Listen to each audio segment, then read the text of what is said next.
bismillaahirrahmaanirrahiim golaha dhaqanka beesha abasguul war murtiyeed shirar isdaba joog ah oo soo gabagaboobay maanta oo ay taariikhdu tahay 2 bisha 8aad 2020 oo ay beesha abasguul jidwaaq absame kuumada yeelatay dal iyo dibad waxaa ka soo baxay war murtiyeedkan hoos ku xusan 1 bogaadin beeshu waxay bogaadinaysaa nabadeynta iyo dhab u heshiisiinta beelaha kala duwan ee walaalaha ah ee wada degan Jubbaland qorshaha uu hormuudka ka yahay madaxweynaha Jubbaland mudane Axmed Maxamed Islaam sidoo kale beeshu waxay aad u bogaadinaysaa wada hadal kasta oo xal loogu raadinaya siyaasadda murugsan ee dalka Soomaaliya sida shirkii dhuusamareeb ee labada waji lahaa 2 walaac beesha oo ah beel balaaran oo degta deegaanada Jubbada Hoose iyo Jubbada Dhexe waxay walaac aad ah ka muujinaysaa matalaad la'aanta siyaasadeed ee dawladda dhexe iyo tan Jubbaland arintaasi oo ay sabab u yihiin siyaasiyiinta kuumade oo beesha gabi ahaanba ka mamnuucay inay ka soo muuqata mansab walba oo ay lahayd dawlad goboleedka Jubbaland 3 dacwad ka dhan ah kursi baarlamaan federaal oo tirsigiisu uu yahay HOB 079 beeshu dal iyo dibadba waxay cod dheer si wada jir ah ugu gudbinaysaa dacwadani madaxda ay qusaysa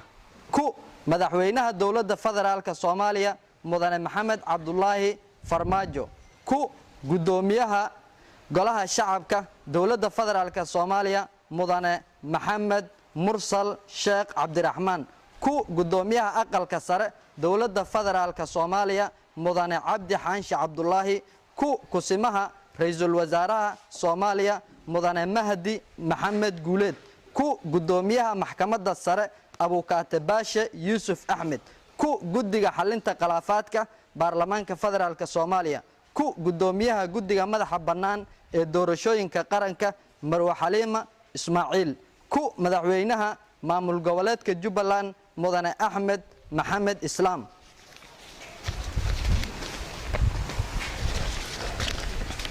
og salaadiinta beesha kuumade ujeedo dacwad kursi baarlamaan federaal Soomaaliya oo tirsigiisu yahay HOB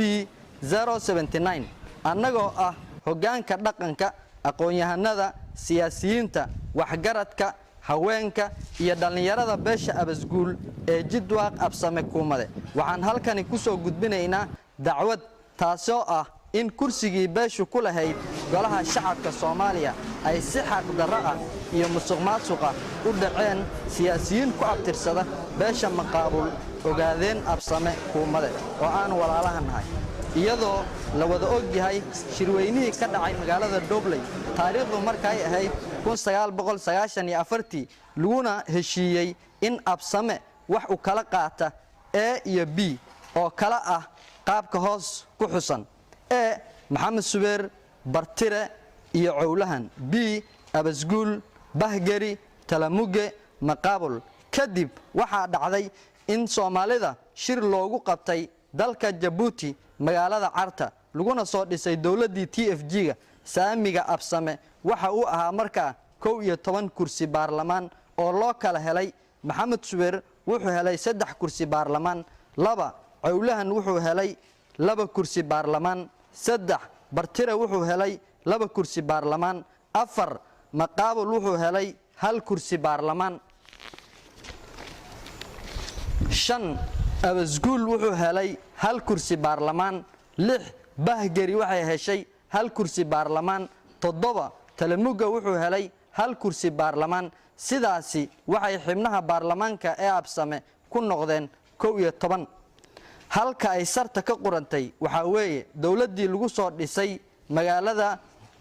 Imbagati ee dalka Kenya oo kursigii beesha abasguul lagu dhacay waxaana dhacaasi taariikhiga galay wakiilkii igaad Maxamed Cabdi Afey ee xilligaasi wuxuuna u dhacay beeshiisa maqaabul ilaa iyo haddana way haystaan sidaa darteed waxaan ka codsanaynaa madaxda kor ku xusan kursiga lambarkiisu yahay HOB 079 kuna fadhido haatan marwo farxiya xasan axmed in lagu soo celiyo beeshii xaqa u lahayd ee abasguul waxaan mar labaad madaxda sharafta leh ka codsanaynaa in arrinkani aan la dheelsan oo xaqlaha xaqiisa loo tixgeliyo waxaa saxiixay war-saxaafadeedkan ugaas cabdulaahi ugaas axmed shide nabadoon nuur cali xasan nabadoon cali seed cumar nabadoon dhaqane cabdi sakay nabadoon cabdulaahi dubad aadan nabadoon sulub xuseen goodir maxamed cali ibraahim aadan cabdi maxamed jaamac ciise sandheere aadan xuseen wabilaahi towfiiq